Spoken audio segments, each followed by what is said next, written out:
Aux environs de la Rabatelière en Vendée s'élève un étrange château. Ou est-ce une ancienne usine, avec ses cheminées de briques rouges? Les objets religieux qui apparaissent bientôt indiquent qu'il s'agit d'un lieu de culte. C'est Notre-Dame des Briques, selon l'expression de Monseigneur Roncalli, futur Jean XXIII, qui ajouta que ce lieu était unique au monde. Cette Notre-Dame, pour le moins originale, fut réalisée à la fin du XIXe siècle à l'instigation de l'abbé Hilleret, curé de la Rabatelière, en hommage à Notre-Dame de la Salette, apparue dans ce village des Alpes à 2 enfants en 1846. Le site de ce pèlerinage ascensionnel comprend 4 sous-ensembles étagés. Le chemin de croix,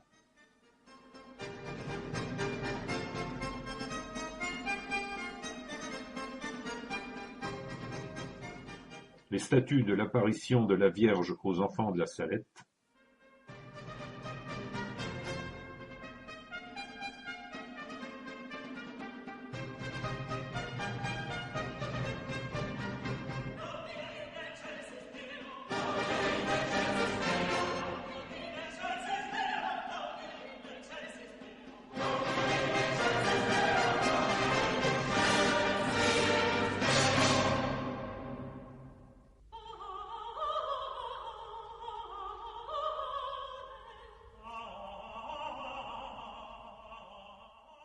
le monument du Rosaire avec ses 15 stations et sa tour, où apparaissent Saint-Michel, le Père Grignon de Montfort et le Christ.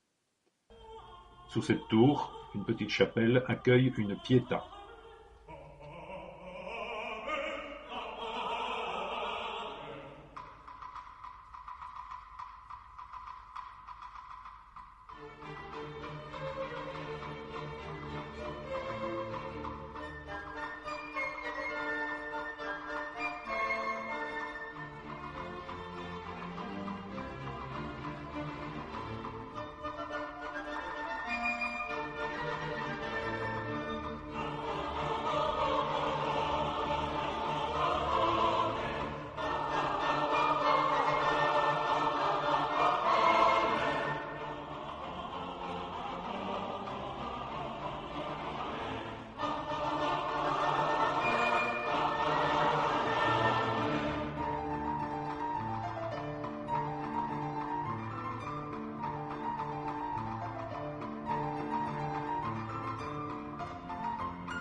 Enfin, le donjon carré ou tour de la croix de Jérusalem. Cette croix de 7 mètres de haut parcourut d'abord la Via Dolorosa de Jérusalem à dos de pèlerins, avant d'être rapatriée à la Rabatelière, où elle fut portée à son emplacement à dos de paroissiens. À ses pieds, 2 statues, une de la Vierge et l'autre une allégorie de la Vendée, le Fronçin de Laurier. À leurs pieds, des morceaux d'armes des guerres de Vendée. Enfin, tout en bas de la tour, une grotte du Christ mort. Un pèlerinage a lieu tous les ans, le premier dimanche de septembre. Une végétation luxuriante et exotique enveloppe les différentes constructions et participe au caractère extraordinaire du lieu. En 1998, l'inscription du monument à l'inventaire des monuments historiques a donné lieu à débat. L'ensemble architectural est-il beau? Les esthètes ont pu faire la fine bouche, comme ils l'ont fait pour l'œuvre du facteur Cheval ou celle des artistes du milieu du XIXe siècle, aujourd'hui redécouverts.